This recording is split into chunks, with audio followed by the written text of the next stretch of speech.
Good morning, everyone. Welcome to Claude's morning breakfast show. As we're going to every day this week, every day of the week. I didn't do one yesterday. I was so pissed off on Saturday that I done my rant on Saturday night. I don't know if you saw my rant, everyone. On Saturday night, I done my little rant after my match reaction. I'm not very happy. That's it. That's another game out the window. Let's look forward to the next one on Thursday. But before that, let's go over that weekend. Kenny, first of all, I want to welcome Kenny Ken. Welcome, Kenny, my mate Kenny, my bro. How are you, my friend?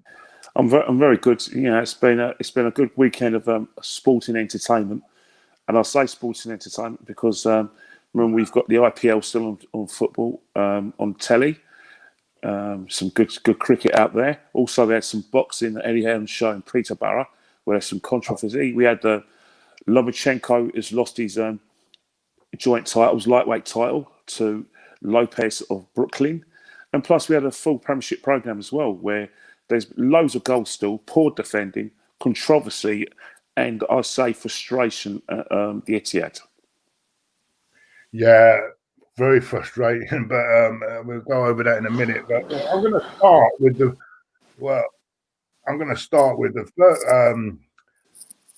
that mad game yesterday at Tottenham Hotspur Stadium.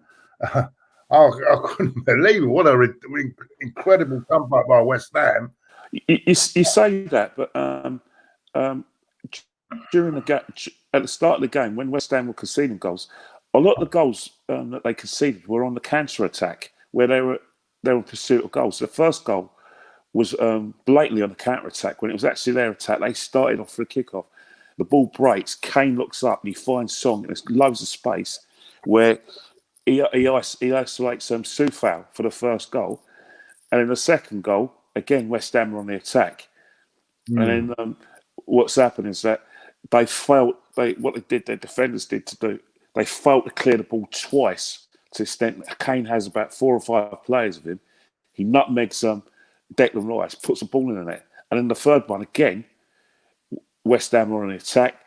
You know, Reguilon puts a header in, crosses it, and Kane headers it into the back of the net, 3-0. But you look at the balance of play.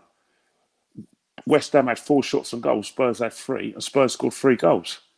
And that's that's what's happened.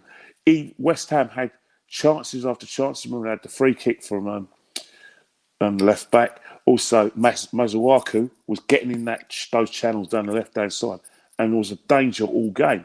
So you looked at it 3-0, and I was thinking, well, West Ham a bit very unlucky. And the second half, Spurs committed the cardinal sin and only got themselves to blame. What they try to do is that they try to game manage the game out of 3-0. You know, I'm not saying they weren't going for the 4th goal, because they did have a chance with Kane and they brought up Gareth Bale, but their manner and mannerisms was to hold what they got in order to save themselves for the Europa League on Thursday. And if you look what happens now, that is a cardinal sin. When you've got West Ham, well, they've got all that. We've got the strong running of Antonio. They've got Bowen. They also were bringing on the Yarmolenko. They brought on Lanzini. They had Fornells as well. They were always on the front foot, and that was a suicide. And then when you do take substitutions, make substitutions, you break your shape. And it was only a matter of time. When the first goal went in, I thought, well, yeah, right, consolation goal. But when Sanchez put through his net, I thought it was on. I thought West Ham would egalise, because I was just thinking, it was the last kick of the game, wasn't it? Virtually. So. Yeah, but it was like a set piece. It was a set piece situation. I thought, right, it was actually going to be a header. I didn't see the shot coming, but I felt an equaliser coming on, and I think Spurs will learn that what they did at Old Trafford the week before is that they actually killed. They kind of played the same way, where they were trying to wait for their chance, close the game out. But Man United were down to 10 men. Spurs had the space, and they did kill the game off in terms of scoring goals. And they tried to do the same thing 2 weeks later when they played West Ham, and it backfired enormously. And I think teams got to learn in the Premiership is that sometimes you can't do that. The game is never over in the Premiership, especially if you're playing well and losing. That still gives you confidence, because the manager's team talk is easy. All he has to do is say, It's individual errors, though, isn't it? That's cost. It's individual errors rather than but yeah. I'm in a lot of people, a lot of Spurs fans this morning saying that they think that there's no leadership in the team, and that's why they fell apart. There's no real leader in the team. The goalkeeper is not really a leader. You should never have a goalkeeper as a leader because not really. You need either a centre half or someone in midfield to be a centre half. He's that goalkeeper that they're complaining about has won a World Cup. He was very good enough. He was good enough to lead his country to the World Cup final and to Europa Championship final for his country the 2 years before. I think what happened, and he's been their captain for such a long time. It's not a case of being leaders in the field. Kane's a leader. Hjorberg is an international. Sissoko's an international for France. Sometimes you have to do it within. You can't just have one person. You should be responsible for your own performance. And unfortunately, what happens is that their manager may have told them to, like I said, get your chance. But to play that deep, and then they allow West Ham to make runs at your midfield and get in past your back four, you're asking for trouble, and you get what you deserve sometimes in football. And West Ham did not deserve to lose heavily yesterday. No, and then they got the result. And by the way, since the first game, since that dreadful first game, they've really done all right, haven't they? They've done really well. West Ham, they've really picked themselves up. They were, of course, they've definitely. First game, everything was all bad, but they picked themselves up. And I know I watched the elation in the video when they equalised. Nicky and it was the other guy. I forgot his name. Oh right, yeah. They were going absolutely mad. They couldn't believe it, and the euphoria. It's incredible. That's what football does, isn't it? That euphoria, that moment. It hurts, but it can be great as well. That's why we love it, isn't it? That's why we love. And it's the best game in the world.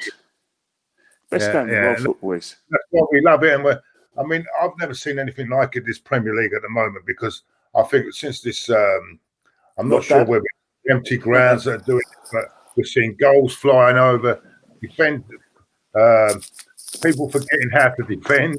And I want to go back to the leave that on that one. We'll go back to the Liverpool game at the weekend, Kenny. Of course, the controversy there. I don't understand. People are saying, and I want you to clear me up on this because Pickford should have been given the red card, but I thought if it's offside anyway, does it matter what happens after? Because if it's already claimed offside and it's not a penalty, why is it called for Pickford to be sent off? I think what it is that the referee's job is to ensure the safety of every player on the football field, and also there is basically a referee. For that 90 minutes, the referee's in charge of everything that goes on the field, and everything that goes on in the tunnel. He's in charge of that game. He's the 8th man in charge. And what we have to look at is, regardless of whether Van Dijk was offside or the referee's blown a whistle, did Pickford endanger another player? Oh, right, because I thought they were moaning about the actual foul itself. That's what I'm saying. Yeah, but Pickford has endangered a player. Now, the referee's given the benefit of the doubt is because a goalkeeper has to spread himself. Yeah. And, the usual sort of talk is take the player out and get the ball. Your job is just to save us from conceding a goal. And he actually did that job. How he did it, though, it is a reckless thing, and he should have been sent off. But the problem everyone's got now is that they're very angry now and calling for him to be banned and get a free rein ballot. It's because of the consequence of his challenge, because Van Dijk's got injured. Yeah. So they're now calling for bans. And I can understand that. But on the field of play, the referee has seen the incident. And because he hasn't deemed it a yellow card or red card, it's over. The matter has to be closed. It's a shame for Van Dijk because you want your best players to be out there and you want the best players to play, regardless of whether you're a Liverpool fan or not. Or you want Liverpool to do well or not do well. You want the best out there.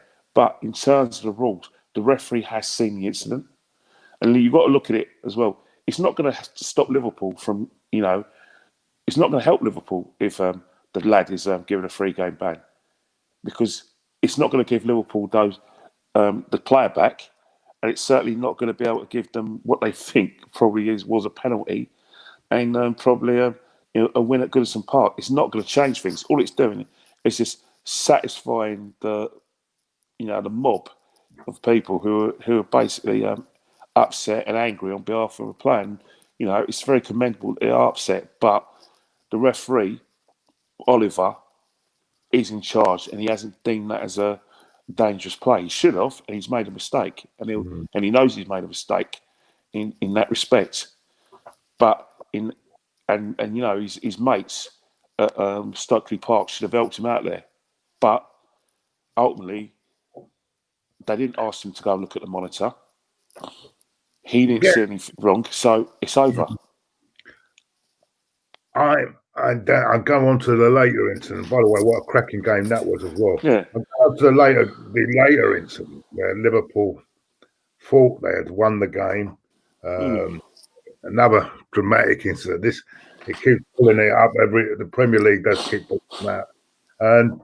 And I looked at it so many times, and I think, where are they? Yeah, this is what gets me, Kenny. They can't. Those people at Stockley Park cannot see clearly the incident with the goalkeeper. Yet that little mark, they can see something that I can't see. I don't know who can see that was offside on. I think the people at Stockley Park. When you look at the people at Stockley Park, the thing that grabbed me was that it seems that if you look at the incident with Van Dijk and Pickford, the fact that they call it for offside, that's it. They thought, right, it's offside. The ref hasn't looked at the situation, so our job's done there, and that's probably why they probably didn't look at it. But if you look, I know what you mean. But if you look at the other incident involving Liverpool's, what they thought was their winner, it's one of those things where you looked at it, and the guy looked online.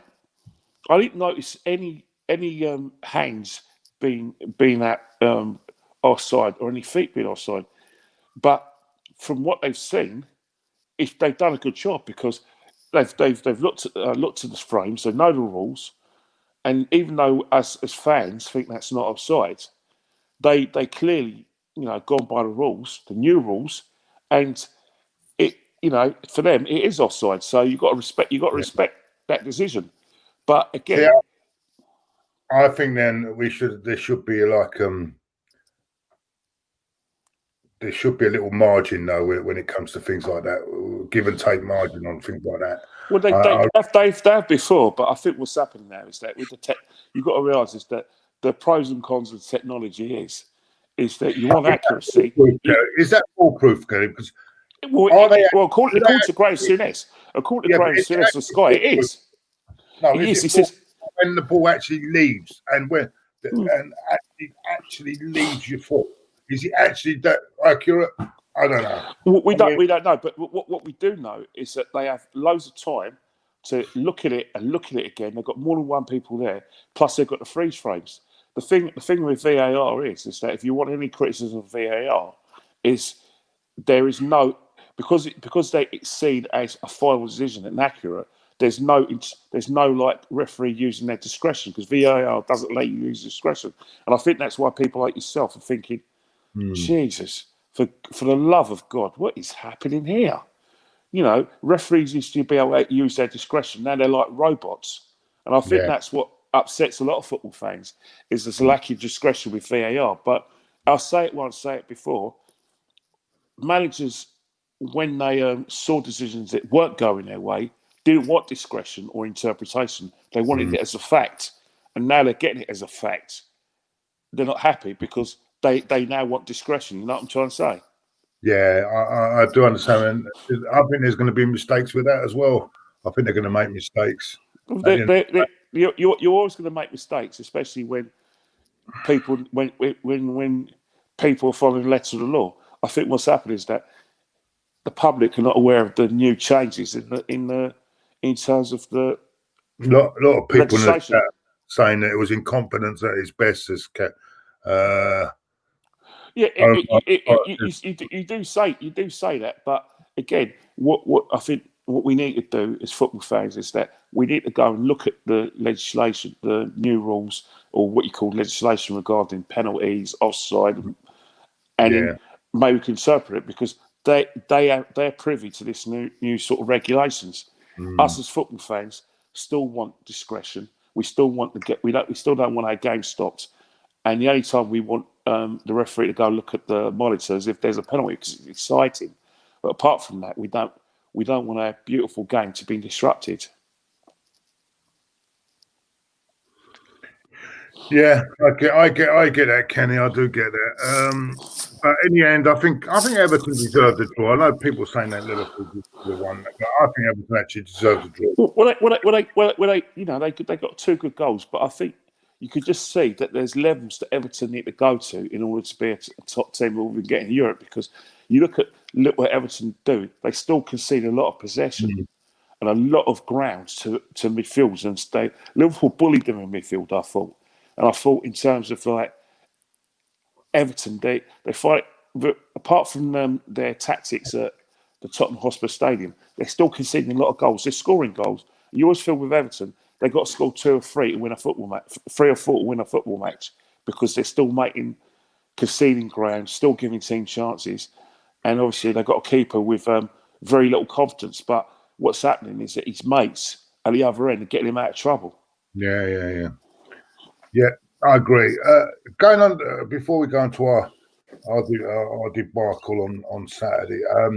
Chelsea against Southampton. There's another game which I couldn't believe that Southampton coming back 2-0 down. Werner looking like they were going to rip them apart. 2-0 up very early in the game. So then they give a silly goal away just before half time. Chelsea like Everton. Chelsea's another Everton for me. Sorry to interrupt, but Chelsea's just another Everton. They've got fantastic players going forward, midfield, and the defence really isn't that bad. But what the Chelsea do is that they do, because of the way they're going, playing a proactive style going forward, they're still leaving gaps where if you have a bit of pace, you can still get in behind them. You can still get there. You can still leave their central defenders isolated, and once you leave them kind of isolated, you can get chances against them, and that's what Southampton did very well. And plus, again, you've got another keeper that's playing with very little confidence. But if you notice Reece James at the start of the game, and I think that's to do with the fact that he's played a lot of games for England, and they probably wanted to give him a rest. But I've got to say, I'm not a big fan defensively of Chilwell. I think Chilwell is not great defensively for me. He's good. I agree. I agree with that. He's good going forward. I'm not sure. And that tag, I think that's a lot of money for a player like that. It's not that great. I think what's happened, right, is that it's one of those things where it's an English player again, isn't it? It's because you're an English player, because you can play for England, marketably, you'll go for a lot more money than someone who's not an English international. Say if Chilwell was Scottish or plays for the Republic of Ireland, Northern Ireland, or Wales, that price tag wouldn't be that high. That price tag suddenly becomes high if other clubs if there's an auction. But that's what you're getting. English players are marketable. Hence the reason why one of the reasons I think Declan Rice switched countries from the Republic of Ireland to England. Because you look at Declan Rice now, he's $1 million. I mean, why England would never? Why anyone's surprised he went to England for the Republic of Ireland? I'll never know. I wasn't surprised. No.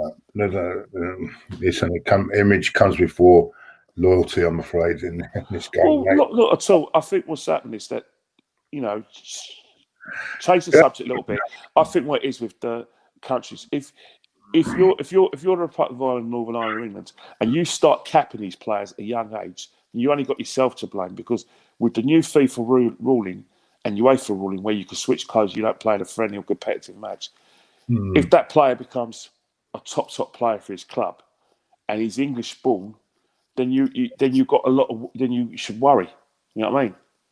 Yeah, good point. But anyway, I think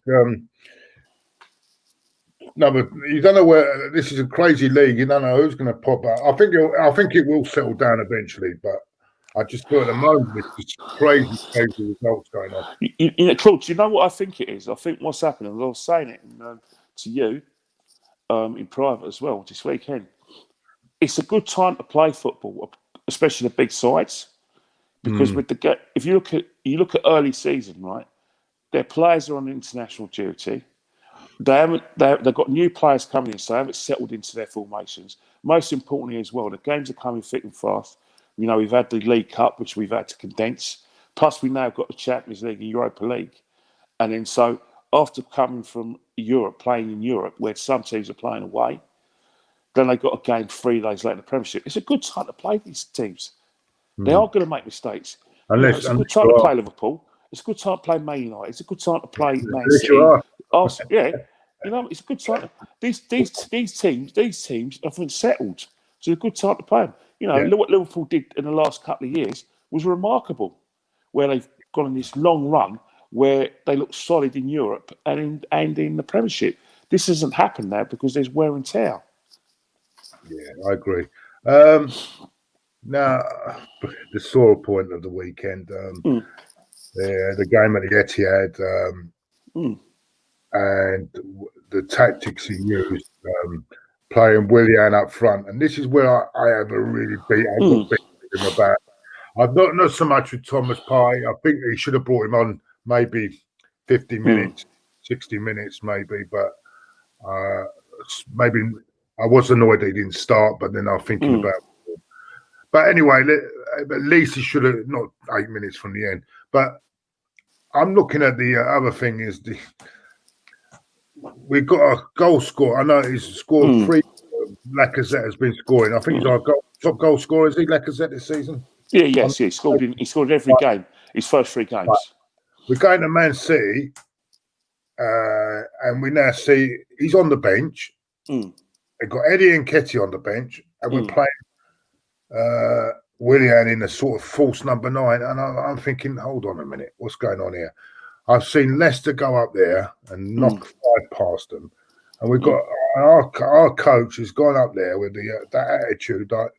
And I'm thinking, are you there? Are we going there just to try and keep the score down and just hope that in the last few minutes we're going to snatch one?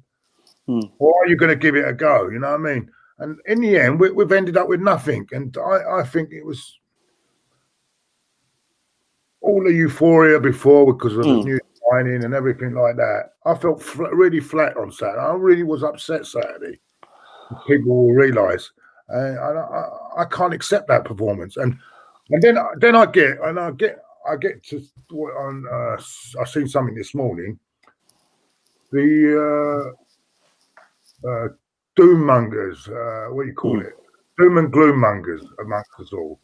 You know, give them a no, but I'm thinking to myself, no, why? I'm entitled to criticise, and I'm sorry, and no one is bigger than for me. No one is bigger than the football club, right? No one. I don't care who he is.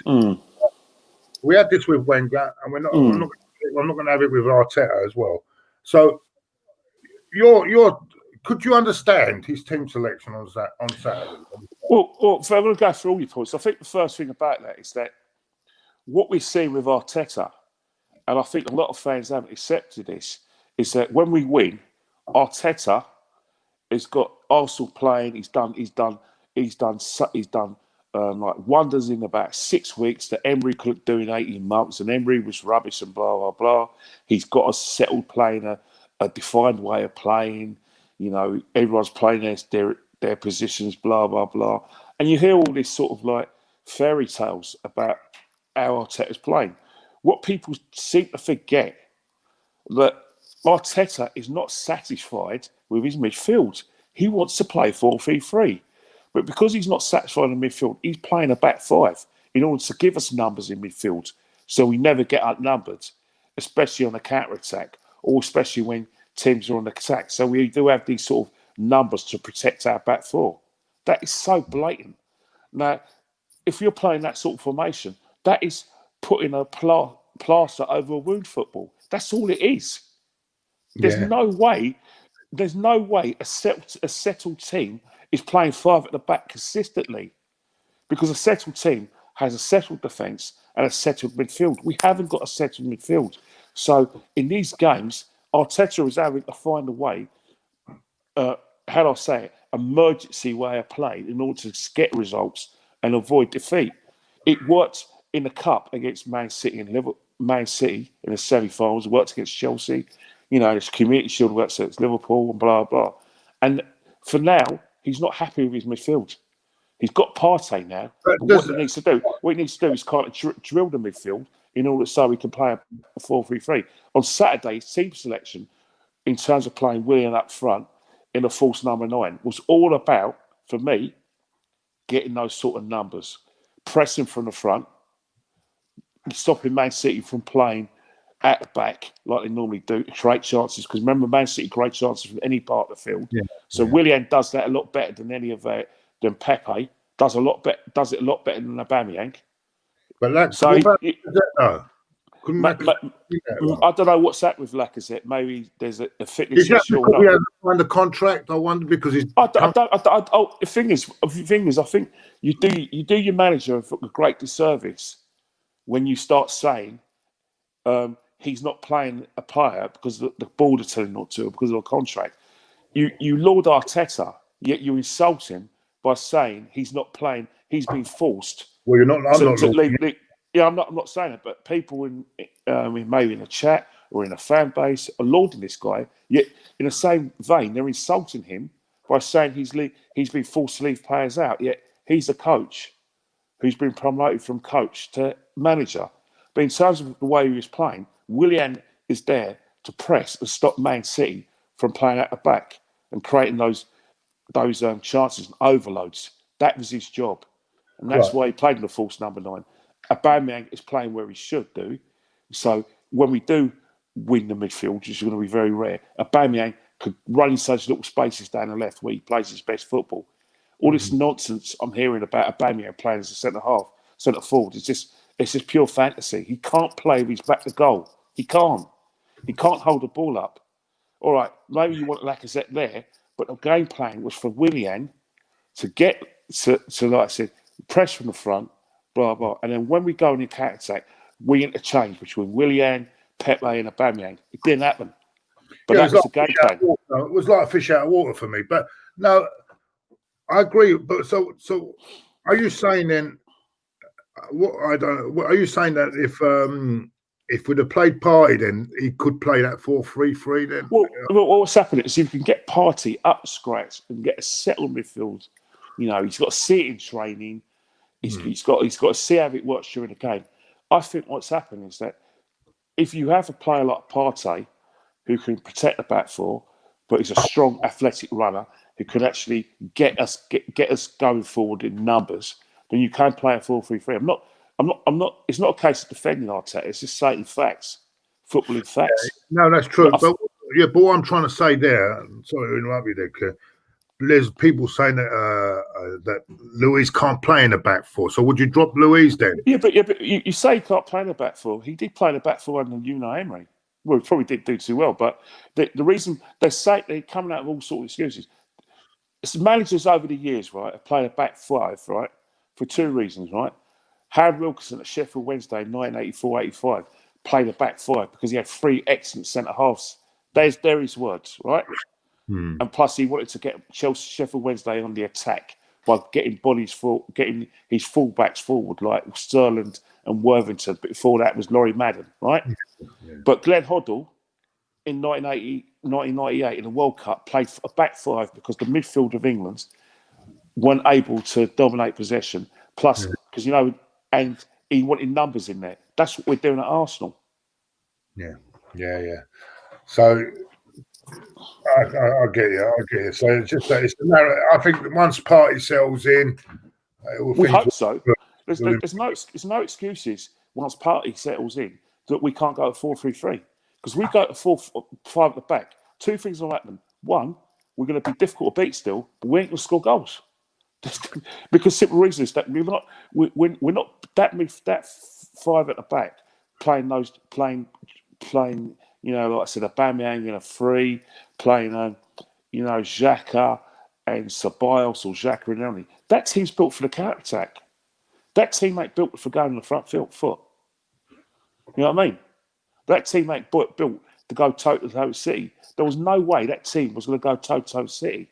But what my disappointment and anger is that City managed the game out. I'm not saying they're happy with their 1-0, but what they did is that they were not in first. They went out of first gear. They were there for the taking. So what you can do is that you lose in the game from 45 minutes up until the 90 minutes. City played the same way. Yeah, they had a couple of chances, but the fact of the matter is, why didn't Arteta not sense that and go for blood like Leicester did? Go for blood, attack, play 4-3-3, take a risk.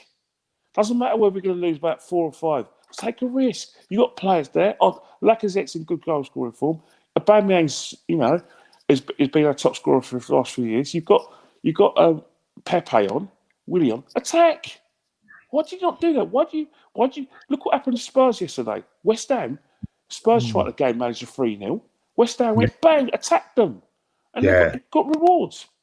Why did Arteta just? Oh we keep, and then people got the audacity to say, "Oh yeah, I'm very happy with that. At least we didn't lose 5-0. At least we didn't get thrashed." Same like they did at Anfield. Oh, we didn't lose. This is what I'm trying to say because in a way, you've got to say as well. They're saying we didn't get fresh, but what they don't realise when we played Man City before, they were a lot stronger as well. So you've got to weigh that up as well. So they're vulnerable. Look what Leeds did. We're competing because when you think about it, they don't have company anymore. They haven't got De Bruyne.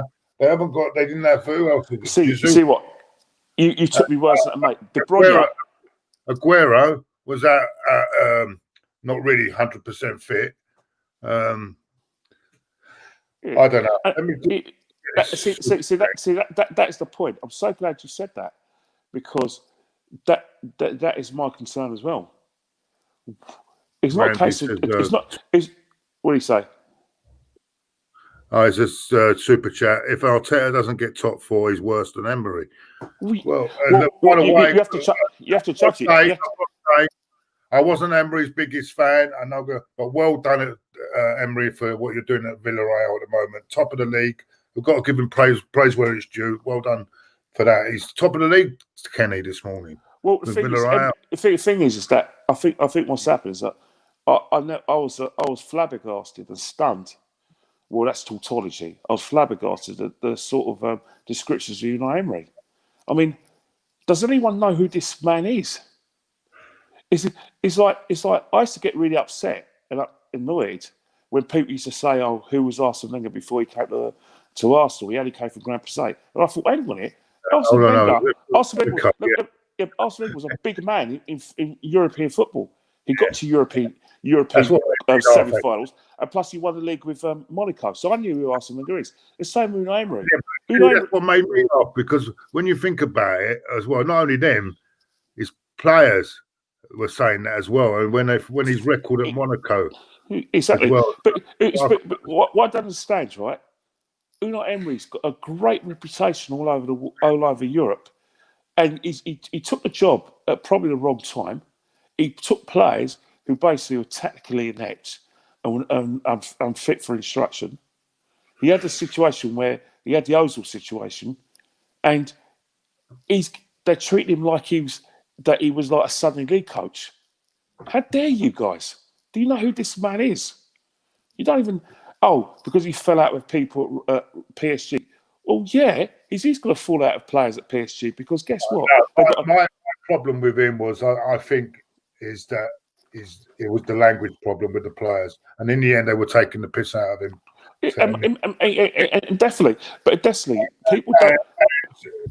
Which is not great. I mean, the players. Don't get me wrong. I think the players are just as responsible as well. Cool. Well, they threw him under a bus. Yeah, they thought, all right, they got a manager they respect, but the thing is that manager, right, has made decisions similar to Unai Emery. Yeah. In terms of personnel, he's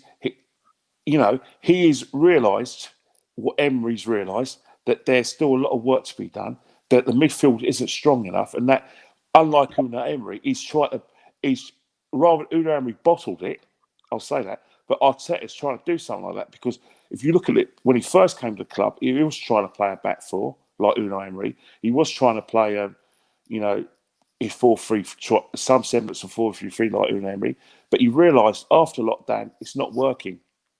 There was a few performances, Brighton and Man City, where it weren't working, and then he went, right, boom, I've had enough. This is how we're gonna play, plaster out of win football, which he was doing from day one anyway.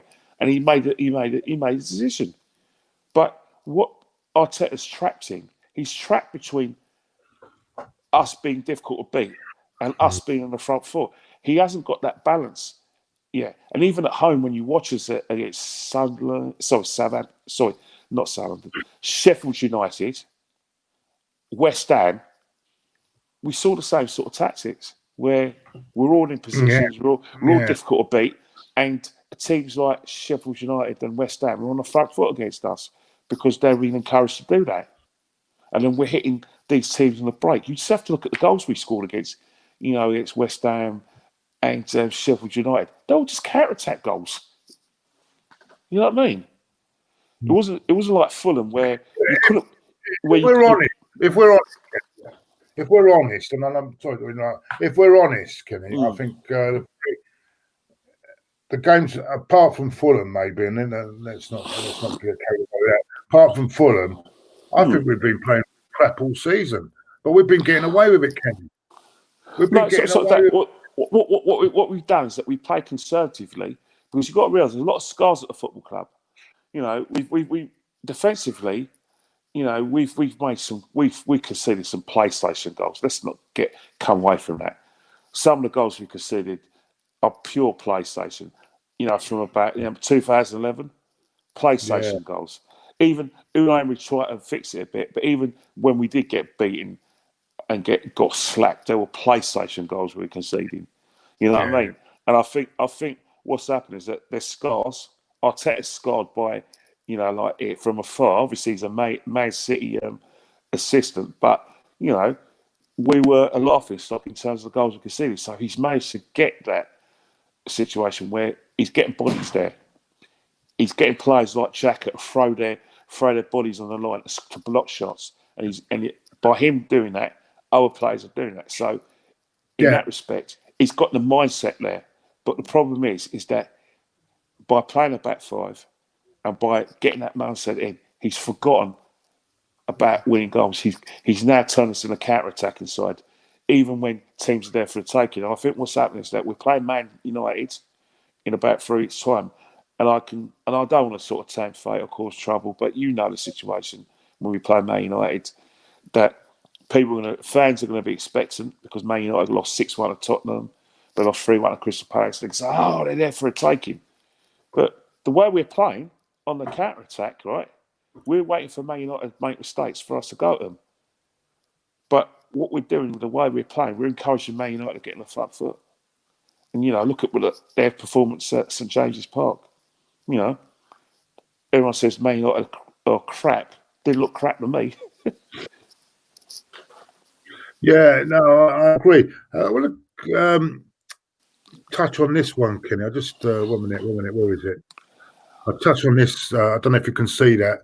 And it's Tony Adams' quote. He's saying that thinks that Mikel Arteta has problems with Hector Bellerin in a back three. Well, I don't know what he says. He's played as a right wing, but never really got forward and spent most of the game defending.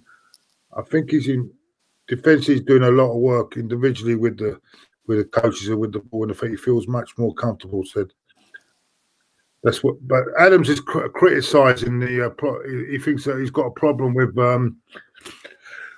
Hector Bellerin. I don't know what you think about that. Well, I think the problem is that when Hector was at his best and he was, he had his injuries, one of the things we loved about Hector was the fact that he was going forward, he was getting down the byline, he was crossing, using his pace.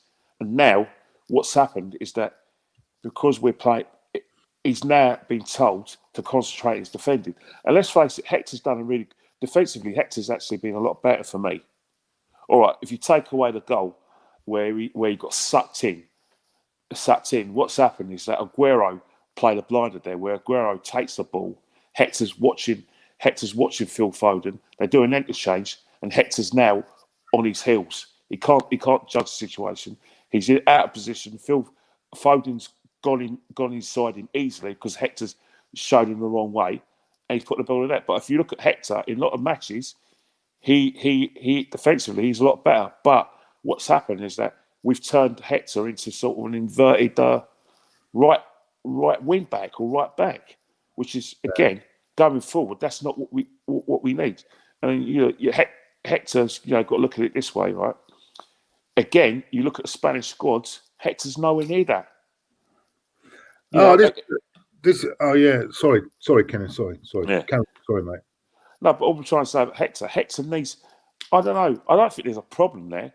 But I just think it's our approach, the plaster over a wound approach. I think that's affecting Hector going forward as well. I like to think that if we play 4-3-3 and Hector is the first choice right back, I want to see Hector doing what I see Doherty does at Spurs or other players, also Alexander-Arnold. I want him to get down those areas to hurt the opposition. And I don't see how Hector could do that playing the way we do. Yeah, sorry to interrupt you. Sorry. Is the super chat coming from Randy? He says, I'm so happy for Martinez. Took the winning mentality to Villa. Arsenal with the wrong choice keeping Leno. Arteta's bad decision making. I've got to say that goal no one's picked that up on Saturday. And they have. Trust me. You were doing your watch along. Mate. They have. He hasn't got to notice that his mistake. Telling you now. I mean, what the hell's he doing? You push it to the side. You don't push it in the middle of the goal like that. I just couldn't believe what I was seeing. And Martinez looks very comfortable at Villa and doing really well, but. It's a decision I couldn't get my head around. I think what should have been said to him, right, you keep your shirt, you're number one at the moment. Don't tell him straight that he's not number one. Just say give him his confidence, let him carry on, and let Leno work for the shirt. It's never. Well, if you look at Leno's interview after the Liverpool game in the Carabao Cup, Leno was blatantly says that our manager or coach, whatever you want to call him, told him he's the number one. And he's given him assurances that he's number one. So if he's given the guy assurances he's number one, then he's told Martinez does not want to be a number two. He's seen a bit of the, he's been eating caviar now. He ain't going to go back to eating a burger and a bun. He wants caviar. So football. Are the days gone then when if a keeper comes in for another keeper, yeah, and he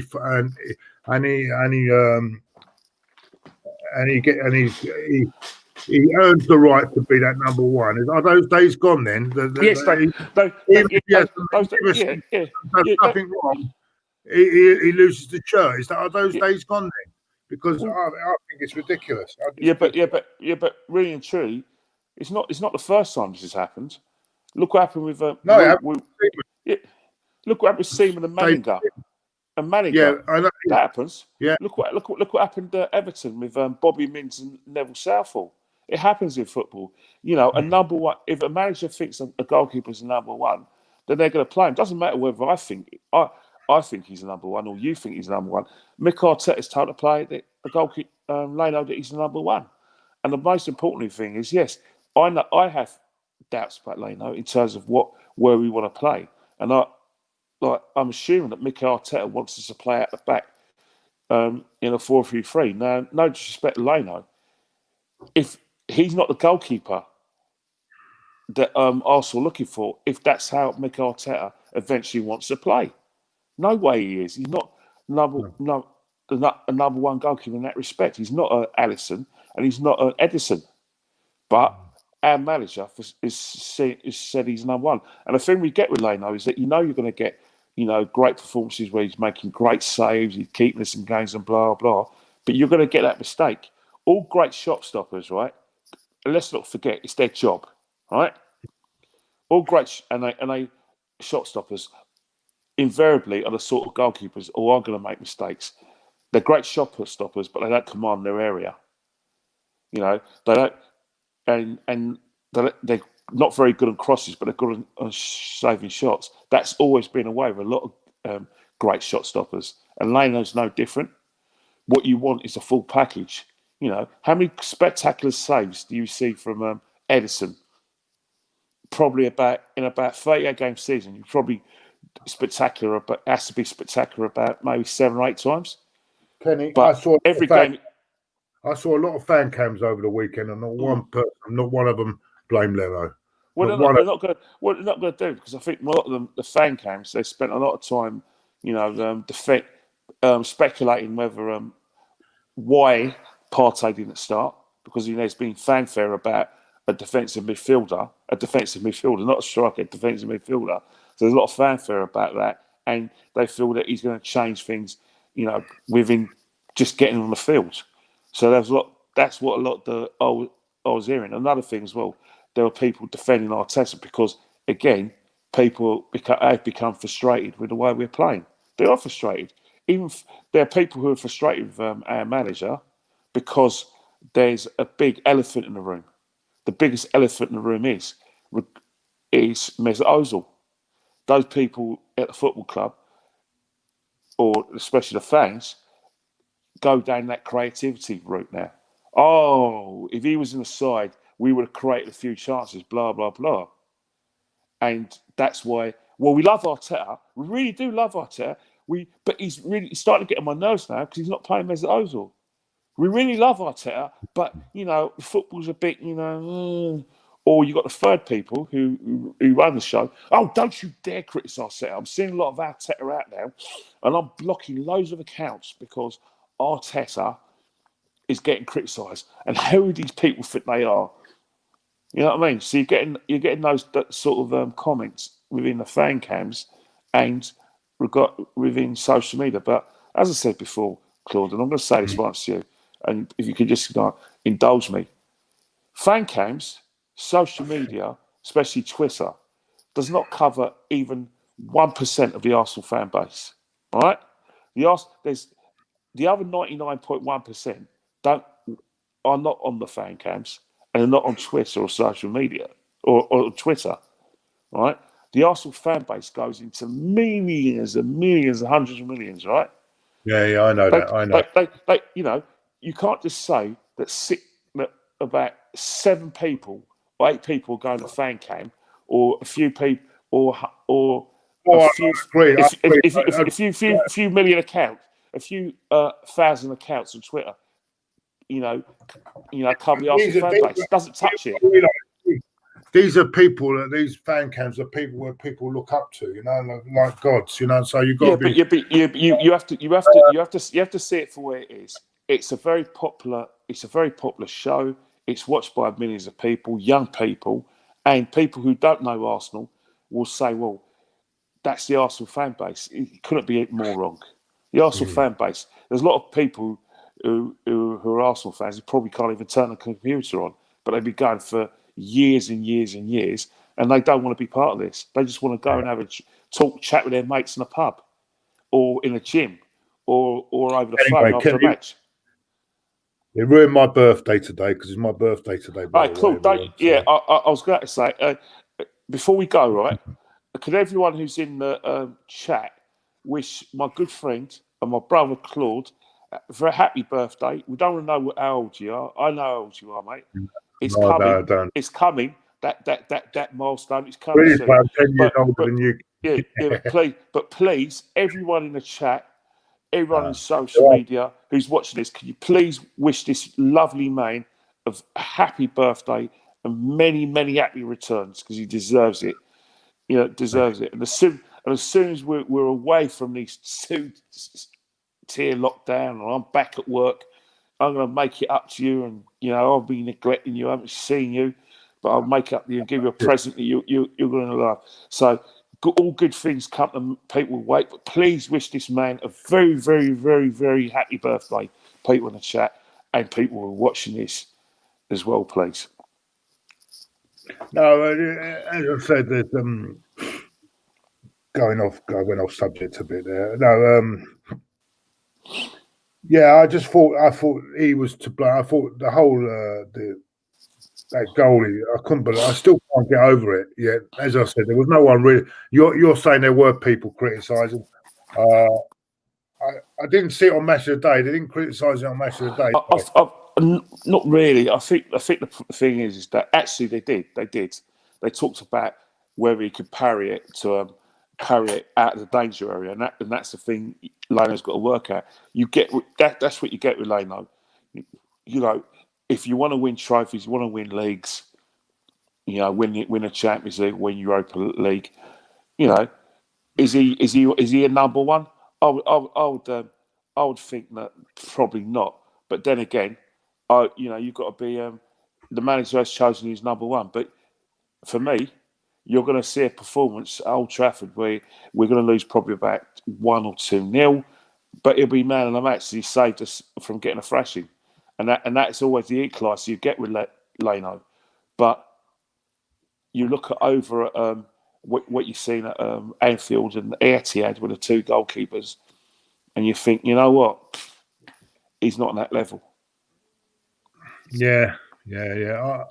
As I said, I always wanted our team at least until January. Give him a chance till January to see how he's getting on. I just don't believe. What's the point in coming in as a number 2 if you know that you're not gonna pursue your career? Do you know? But the end day squads people do get injured. At the end of the day, I always thought competition should go all round the pitch, right? And you have to fight for your fucking place. In goal. You've watched football for a long time. Goalkeepers hardly get dropped. They have to be catastrophic to get dropped. Then to me, Henderson has made the biggest blunder of his career by going back to United because not necessarily. He ain't got no chance of playing for England. Well, not necessarily because injuries will happen, and De Gea is on the last chance saloon in terms of because he has made some high-profile mistakes. So for him, he's the next in line. De Gea may, if he has a good season, he may want to leave. Remember, he's one of the highest paid players at Man United. So there is an issue there. Solskjaer could say at the end of this season, "Thanks, mate. Thank you, Alex. I want to go. Thank you so much. Yeah. I can go and have a pint now for my birthday. Thank you. Thank you. You just don't know in football, but what you do know in football is a lot of games where there's loads of competition. Another thing as well, goalkeepers are getting injured as well. So he will get games. Look what happens to Alisson, shoulder injury. Adrian's got games. You know what I mean? That's a good one. Beast Titan. That's a good one. Yeah, I've survived all right. Yeah. Yeah. So, Kenny, overall, over the weekend, what have you seen? I don't think we've seen anyone. You can't really say who's going to be the challenging of the way things are going at the moment. I think. Is it? I've got to say, we'll know after Christmas. We'll know after Christmas. I've got to say, talking about Martinez, I've got to say Villa. I'm very impressed with Villa at the moment. I think they've kept a clean sheet in. I don't think how many goals they haven't conceded that many goals either, have they? Means it's been unbelievable, Villa, unbelievable, and Martinez has been outstanding as well. He made a terrific save yesterday. but I look at them. Mm. Thinking they don't look a team that's going to be struggling this season. I tell you, Goals. It's goals. If you score goals at this level, you'll do well. Look what happened. One of the reasons why Villa got themselves in that position was because defensively they were a shambles. But they didn't have the equaliser, which is goals. And you look at poor old Sheffield United, play well, but there's no goals in that team. And that midfield is good. I think that midfield is it's quality midfield they've got. Villa. Yeah, we've got a quality midfield now. Yeah, and that's the thing. If you've got a good midfield, you've got Grealish creating chances, you've got players who can put the ball in there. Barkley's got goals. Watkins has got goals as well. If you've got goals in your team in the Premiership, you'll be fine. You'll be fine. And then what will happen is that you have to decide where you want to go as a football club. And Villa are going to be very, very difficult to beat because they can defend better. But you just think about it now. That Project Restart in June, a perfectly good goal gets disallowed for Sheffield United. Villa get a point. Look what happened since then, isn't it? That point enabled them to stay in the Premiership. Look what's happened since from the start of the season. They're playing great football, won every game, beat Liverpool 7-2. Football's a funny old game, isn't it, Claude? Yeah. Thank you for all the birthday messages, everyone. Because we're chatting with Kenny, I haven't had time to really read them all out, but I really do appreciate all your birthday messages. Thank you so much. And yeah, thank you. That's really nice. It's really nice. I mean, I just been on the phone to my dad, who's not been very well. He said, I wish we could, but I can't really go down there. He's not very well at the moment, so I can't really, especially with all this carry on going on. But this life, isn't it? I'm afraid. What can you do? I think what we do is we dig deep. We dig deep. Dig deep, yeah. You've got to dig deep at the moment. I've now been told I've got a month to get out of this place. I don't know where I stand on that as well, because they reckon they've got to do so. So now I've got to find accommodation in about within a month. I don't know how I'm supposed to be doing that. What? Oh, well, that's just ridiculous. Yeah, I've been given a month to get out. I got the information. I got the thing here last night. I'm in one room at the moment. She's come up and she said, "You've got 1 month because they've got to do something with the building. So we've got all a month to get out." I don't understand it, because I think, especially in this day and age, I find that with what's going on. So it's either it looks like I could be out on the bloody streets. The way things are going, so let's hope not. But anyway, I'm gonna have to sort that out now. So these are obstacles that are put in your life, Kenny. I'm afraid. Well, I think what this pandemic has shown us a lot. It's shown us in terms of like in everyday life, how lucky we are for social media. I slag social media up a lot, but without social media, when you got this pandemic, I think people will go under. I think there'll be a lot of mental illnesses, and then people will take that final solution. Say you haven't seen your parents for a while, or you're a mum at your parents, and you only have one child, and you can't see that child. You know what I mean? Yeah, and because they're away, it's horrible. But with Skype or Microsoft Zooms, you can still keep in touch. You've got mobile phones and all that, and you do these things. It's not ideal, but you can do it. And then you've got a situation where you can form bubbles with members of your family, and it's one of those things. But in terms of like things like your training, if you want to, a lot of us say, oh yeah, we can't go training because there's no gyms. Go for a run, do some press ups and sit ups at home. Do so. You can still survive this. This is a good thing. Sorry to trouble. Yeah. This is a good question. Kenny said, how do you think we beat Man City in that FA Cup semi-final? Why didn't Arteta use similar tactics? He did. That's the thing. He did use similar tactics, but they didn't work. He played the. Yeah, that is the point. But no, but we didn't have that. Yeah, I suppose. But in terms, it was the personnel. It's the personnel. It's the personnel. Man City sussed it out, didn't they? Because they sussed it out from when we played before, isn't it? So they were sussing it out.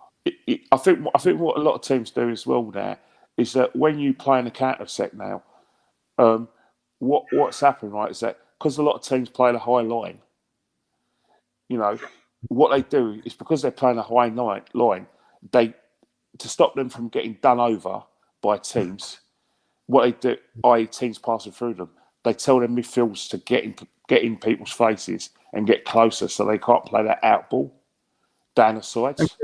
And Kenny, that was a strong side we played in the semi-final as well, you know. A very strong, strong mate. Yeah, but we took a bit of surprise. Remember, Man City beat us pretty comfortably in the first game, second game out of Project Restart. So what's happened, right? What they did now is that when we scored our goals, they weren't getting in their faces. So they were playing the high line. We got that out ball down the sides, and then what was happening is that we got in behind them and got those 2 goals. What they did at Main Road, the Etihad, is that they still played the high line. But what they did is they got closer to us to stop the high ball, and then they got closer to Luis, so he couldn't play those long balls over the top. You know what I mean? And that's how you do it. If teams are always going to play the high line because they want to try and catch teams offside, but the only way the high line is going to work is if people in front of you press and get in people's faces to stop that out ball. And Man City did that. Listen, Kenny, I really appreciate you coming on today, mate. Thank you. I don't know, you got me out of bed, didn't you? Yeah, thank you. I'm sure we can have you on a few times this week. Is that all right, Kenny? Not a problem, mate. Just like I said, you love spontaneity, don't you? I thought we arranged this yesterday or the day before, but I must have been wrong. Sorry, mate. No. I don't mind it. I must admit, last night I was thinking, Claude said he does a morning show every day. And you did say it was 11:30, and I said, well, yeah, I could do a couple a week if that helps, and blah blah. So the commitment's still there from what we agreed last week. All right, then, that'd be brilliant, mate. And I know you're a busy man. I know that. Thank you so much for giving your time. At the moment, I'm probably going to have to, like I said, do the washing up and probably go for a run. So yeah. So if you call that busy, then I'm busy. Well, it's good you've got a break anyway. No kids running around. It's a nice little break for you, isn't it? Eh? Yeah, of course it is. But next week's like half term across the country. So, I'm probably going to, for some reason, I'm going to work. Yeah, but that could be difficult with half term because you work at home at the moment, isn't it? So. Yeah, but that it'd be fine. I think what's happening is that they'll ignore me and everything. I'm sure that they have activities to do as well. But I think, that's the thing about working from home. Not everyone gets that luxury. And that's why I feel, my heart goes out to a lot of people who who've lost their jobs because their jobs are dependent on big crowds. Dependent on custom. Work in a cafe or maybe a restaurant where you want people to come over, and they say, well, we can't do that. We got to do takeaway, or we're shutting the pubs. At 10 o'clock. So if you're a cabbie, you ain't got that nighttime trade because no one's coming out. Poor cabbies, poor black cabs, mini cab drivers where they are. Unfortunately, it's the way we're living, mate. There's a lot of people, and these people are not getting help. They're not getting any stuff from the government, because they don't fall into the right category. I've got to find a place in a month. Yeah. So again, who's helping you? They're giving you notice, but they could have given you a few more months' notice. Yeah. I don't know. I'll have to find the legality of all this because Well, I think the first thing to do, don't even try to challenge it. Just find somewhere, because the more you find about the legality, you know they're still going to change the locks, aren't they? Yeah. So the most important thing right now is to get in touch with people, and open and see if they can help you find something. Because they're still paying your rent, isn't it? Because they're still going to pay your rent, aren't they? The thing is, all these places are shut now, aren't they? So you can't do the DSS. They're all shut, aren't they? I mean, they're all shut. I have no idea. I know that a lot of them are working remotely. So I suppose a number, or there's a sort of filtering centre where they filter you in. Obviously, you've got to wear a mask and blah blah, and you've got social distancing in one of these buildings. Anyway, I'm off now down to the council offices now, see if there's anyone in there. But anyway, what a way to spend your birthday, eh? All right. Anyway, everyone in the chat, thank you for joining us. Be back tomorrow around about the same time. And hopefully during the week we'll get Kenny on again, because he's been a brilliant guest. And thanks for coming on, Kenny, by the way. Thoroughly enjoyed myself. And we've broke it down. We feel a bit more cheerful now. We're looking forward to Thursday night. That's a good thing about it. Sorry to interrupt. The good thing about it, Claude, right, is that with the games coming in thick and fast, we haven't had the international break where we're going to stew over a bad defeat like Man United had to do after losing 6-1 to Tottenham, right? Thursday we got Rapid Vienna, and then Sunday we got Leicester. Big games, man. We just have to sort of it's on to the next game. Nothing's been decided. The league title hasn't been decided after 5 games. The top 4 hasn't been decided after five games. We move on. Exactly. Don't forget, tomorrow I'm planning to do a European watch along where me and Terry, I think Terry will be watching one game, I will be watching another. So we'll be doing that tomorrow night. Your Champions League back isn't it great? Champions League football back with crowds. With crowds. Oh, they're crowds. Oh yeah. In other countries, there's crowds. I know there's crowds in Austria, in Germany, in France. We know there's crowds in there. So 2 nights in Europe. So then we've got our big night in Austria for Arsenal. Will Thomas play full debut in the Europa League, or will he be left till Sunday? Where I've got to find. There's no winners there, is there? There's no winners there, Claude, is there? If he plays on Thursday, people are going to worry that he won't play on Sunday. Oh. But if he doesn't play on Thursday, people are going to worry he won't play on Sunday. Great talking points, eh? Yeah. All we need to do is get 2 good wins over Thursday and Sunday, and then get us back, because we've got a very tricky game coming up at Old Trafford. They've lost their first 2 home games, and they won't want to lose their 3rd one against us. So that'll be a hard game as well. So, it's going to be non-stop football now for the next few weeks. But, okay, I bet you're gutted about that. Yeah, no, I'm not actually. I'm not, because it keeps me busy. Right, Kenny, take care, mate, and take care, everyone in the chat. See you all soon. See you soon. Happy birthday. Thank you very much for all your wishes. Thank you very much.